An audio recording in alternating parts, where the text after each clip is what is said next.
Continuando hablando del proceso penal colombiano, tenemos que colocar un precedente, y es que en las etapas que hablábamos anteriormente no se ha hecho como tal la vinculación del acusado. Se hizo la legalización de la captura, pero no la vinculación. La vinculación del acusado se hace en la audiencia de imputación, que comienza en la etapa de investigación. Cuando iniciamos la etapa de investigación, podemos ver que después de la formulación de acusación se persigue por medio de esta vinculación la individualización de la persona que va a ser parte y que va a ser la persona acusada en el derecho penal. Ahí es donde tenemos la oportunidad de allanamiento, que es allanarse a los cargos a los que se le va a hacer la imputación.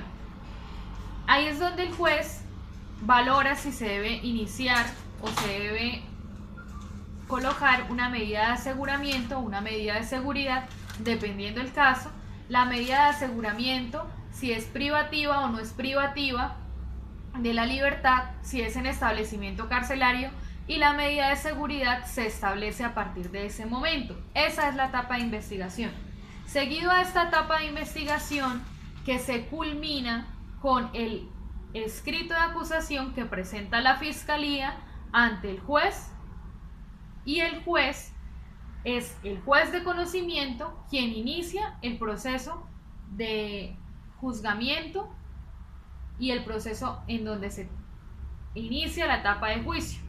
En esta etapa de juicio, que está a cargo del juez de conocimiento, sale de la cobertura del juez de control de garantías con el escrito de acusación. Tati, el escrito de acusación tiene que tener una serie de cosas. Yo quisiera que tú me contaras, o tú qué te acuerdas de qué debe contener el escrito de acusación. Bueno, el escrito de acusación debe tener, debe hacer un recuento de los hechos muy sucinto, debe tener debe plasmarse cuál es el delito, cómo se tipifica en el Código Penal el delito que se está por el que se está acusando. También, Tati, podemos recordar que debe tener, si es una formulación de acusación, debe iniciar con la competencia y los impedimentos.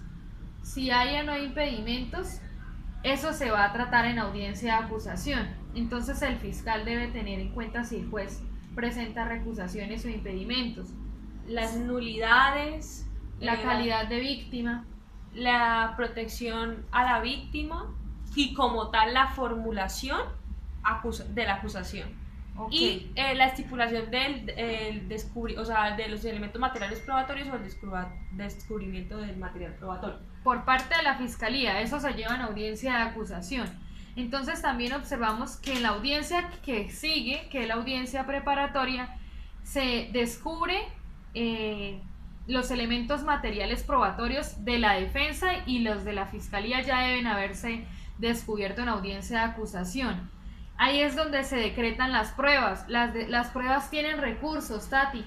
Yo entiendo que el derecho penal tiene ciertas etapas para los recursos, y dentro de esos recursos hablamos que en cierto tiempo las pruebas, y para ciertas pruebas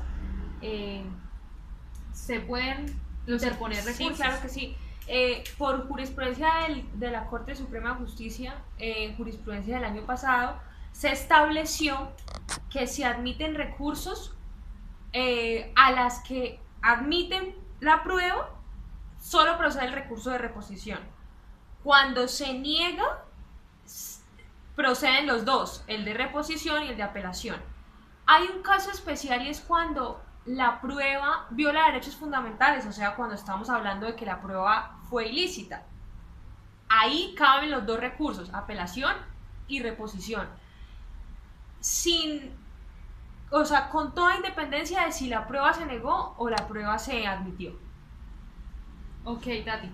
Podemos seguir hablando de que en esta audiencia de audiencia preparatoria también se debe fijar la audiencia o la fecha de la audiencia del juicio oral, ya que todo lo que se estipula en esta audiencia preparatoria se tiene que ejecutar en la audiencia de juicio oral, ya sean las pruebas, los alegatos, las conclusiones de cada una de las partes. Estamos hablando de la parte fiscal y la parte de la defensa en este caso ya sería del acusado.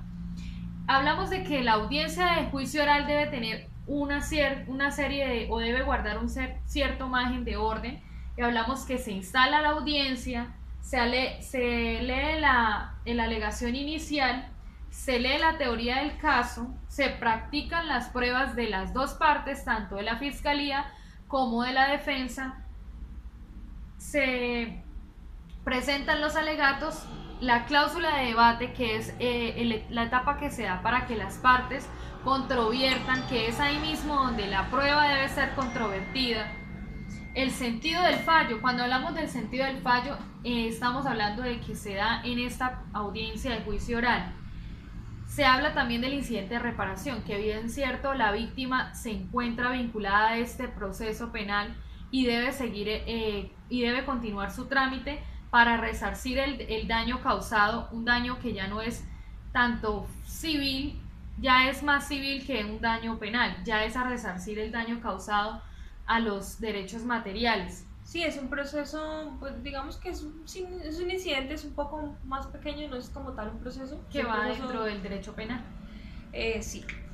Ahorita que estábamos hablando de pruebas, me parece muy importante hablar de, pues surge la pregunta de qué pruebas pueden presentarse en juicio oral, ¿sí? Que era uno de los temas de los que estudiamos en clase, y para nombrarlas tenemos 3 clases de pruebas que se pueden presentar en juicio oral. La primera, la prueba sobreviniente, la prueba como segunda, la prueba de referencia y la prueba anticipada.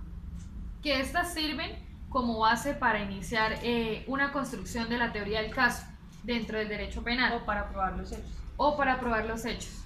También hablamos de que en esta etapa ya se habla del juez de conocimiento, quien está llevando el proceso, pero seguidamente, después de que se acaba o se termina la audiencia de juicio oral y ya se tiene una sentencia de una conducta del acusado, se tiene que gestionar la entrega al juez de ejecución de penas y ejecución de medidas de seguridad. Entonces es ahí donde el juez de conocimiento le entrega al juez de ejecución de penas y medidas de seguridad para que él lleve el tratamiento de ese acusado. Sí, para que supervise que se está cumpliendo está cumpliendo la pena, para que él tramite todos los incidentes que vienen después, ya sean los beneficios, ya sea la forma de cumplir la pena. Exacto. O más que todo los beneficios, y como pueda variar la estipulación de cómo se va. Sí, claro.